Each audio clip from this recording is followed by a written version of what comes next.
Amid a sea of gold, finery, and royalty, one participant in King Charles III's coronation stood out for her unprecedented performance of a time-honored ceremonial role, and she had a sword. King Charles III's coronation took place at Westminster Abbey on May 6, 2023, as the royal family and other invited guests gathered inside the church to witness the crowning of the first new monarch in 7 decades.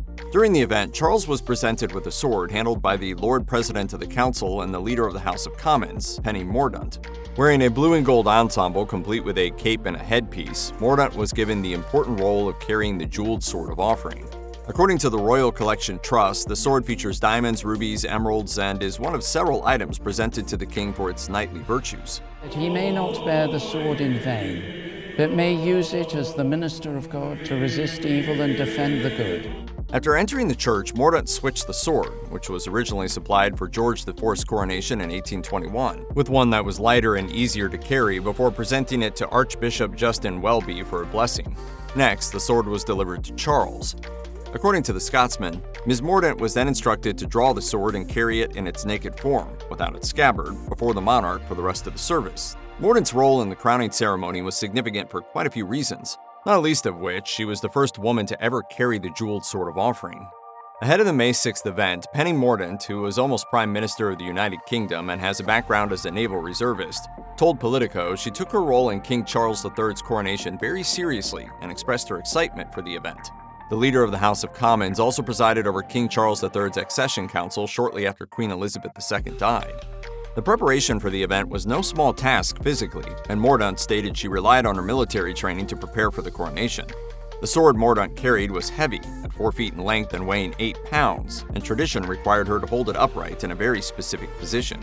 To ensure she did her job well, she even enacted a training regimen in anticipation of the big day, which involved press-ups and practicing with weighted replicas. Despite all those challenges, Mordaunt said she was honored to do it. As much of her job at the coronation was also to stand still and straight for an extended period of time, Mordaunt also drew on her military training to do so without passing out.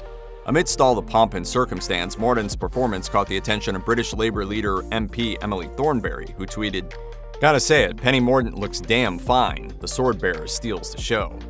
Although Penny Mordaunt had to otherwise follow tradition fairly closely in her role at King Charles III's coronation, she did make a few things more modern.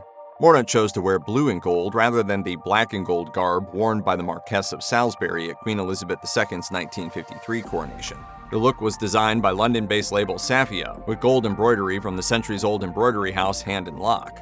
As Mordaunt told Politico, she just didn't think black fit the occasion, and so she set out to come up with something better suited for the modern day that still gave a firm nod to heritage. Aside from having an important symbolic role during the church service, Mordaunt has already made headlines for her appearance. In fact, the Telegraph has dubbed her the Pippa Middleton of the coronation, referring to how Pippa, sister of Catherine, the Princess of Wales, grabbed attention at William and Kate's 2011 royal wedding. The look also caught rocker Courtney Love's attention, who tweeted, "I'm now obsessed with Penny Mordaunt taking it way up a notch with actual Tudor." Labour Party member Kim McGuinness also published a tweet celebrating Mordaunt's performance, writing, "Penny deserves a celebratory drink. I just hope she's got the strength left in her arms to lift it to her mouth."